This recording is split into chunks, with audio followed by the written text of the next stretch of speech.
very good morning to the students of class 8, and we started with a new chapter, that is coal and petroleum. And as I told you that it is actually we need to be concerned about the resources, and what are resources, the things of necessity which we get in our day-to-day life are resources, which actually these are substances which helps the human beings especially to utilize those resources and lead a very comfortable life. Now, as I told you all that like when you are talking about resources, we talk about the natural resource or the resource that are being prepared. And then what are natural resources? Then those natural resources, when we are talking about the living resources, living natural resources, then what are the examples for the living natural resources? They are the plants and animals. As you know that the plants and animals are living things, and then these are known as natural resources. And then the non-living resources, we get this natural resource from the solid part of the earth's crust. That is when we dig the earth's crust, then we get the natural oil, we get petroleum, we get coal, and this helps us to lead a very good life because we use this as fuel. Then it is also we get it in the water bodies, like water bodies, the water bodies like the seas, rivers, lakes, ponds. So there you can get the resources from this water body, and also the atmosphere. From the atmosphere we get air, and that is essential for us to get to sustain our life. And then even the soil and all, which we actually like, without the soil, how will we be able to stand on our feet? Now we need to construct our buildings and homes, and then we construct it over the soil that is present with us. Next, we talk about the renewable and non-renewable resource.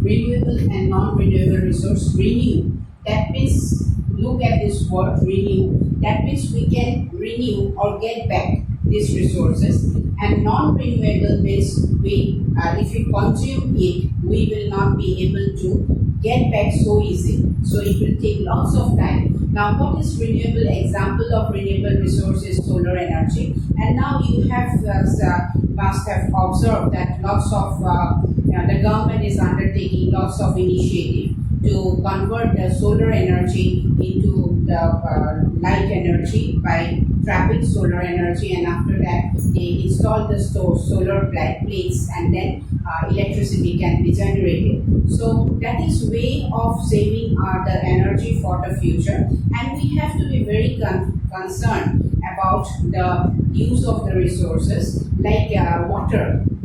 Though it is a renewable energy, renewable resource, because we get water from the rain. Still, then, as the pollution of the earth has increased, and also the amount of temperature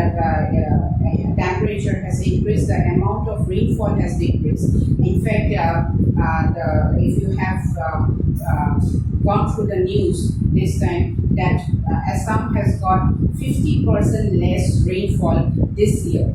So you see, that means these resources, though they are renewable, but still then it is a matter of concern because it is decreasing day by day. So like if we dig the ground, the underground, we get water from underground. So if we dig the soil, then we get the water from it, and that helps to find out that helps to replenish the water. But as you have seen that the level of water has gone down because there is a decrease of energy and resources, and that is why, though renewable water is considered as a renewable resource, that still then we go for the caption nowadays that you need to save water. So that is what that then even oxygen is renewable, because what happens, plants, they give out oxygen during the process of photosynthesis. But here also it is a matter of concern at this stage, because we, to satisfy our other needs of constructing buildings, of constructing roads, constructing bridges and all, so we are cutting down the plants. So naturally, since we are cutting down the plants, that means the amount of oxygen that is released in the atmosphere is becoming less, and then we go on, and the human beings also go on consuming oxygen, because for the process of respiration we require oxygen. And then so you please remember that most of the renewable resources are exhaustible. They are exhaustible.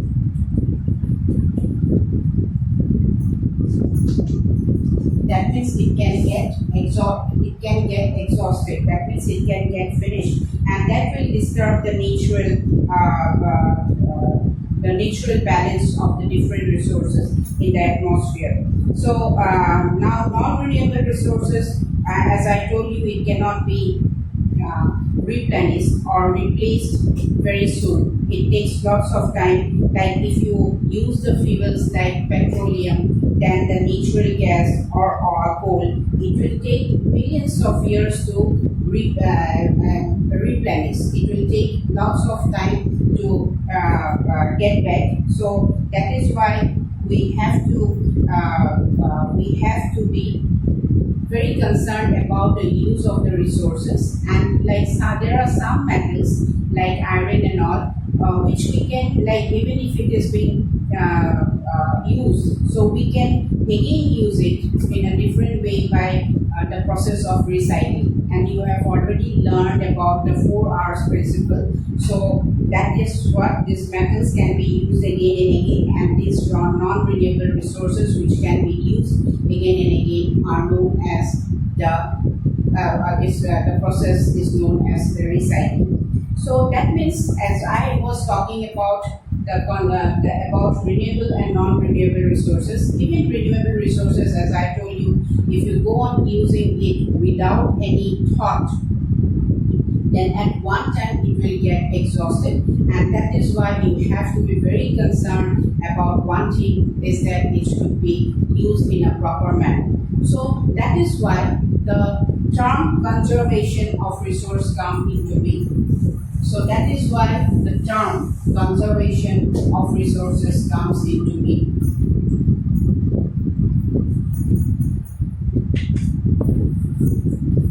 Now, from that word itself, you can tell what is conservation of resource. That means you are preserving these resources for your further use. So that is why when you are talking about the conservation of resource, that means we need to think about our future, because the future is for you all. You have to save energy, you have to save water, you have to save the resource for your future use, so that when you grow up, then there is no dearth or scarcity of these resources. So this conservation, what do you mean by conservation? It is the wise and the careful use of resources. Now, like I get water, lots of water. So when in fact, you are being advised, no, that the water which you throw out after washing your clothes, you can use that water to clean your vehicles. You can use that water to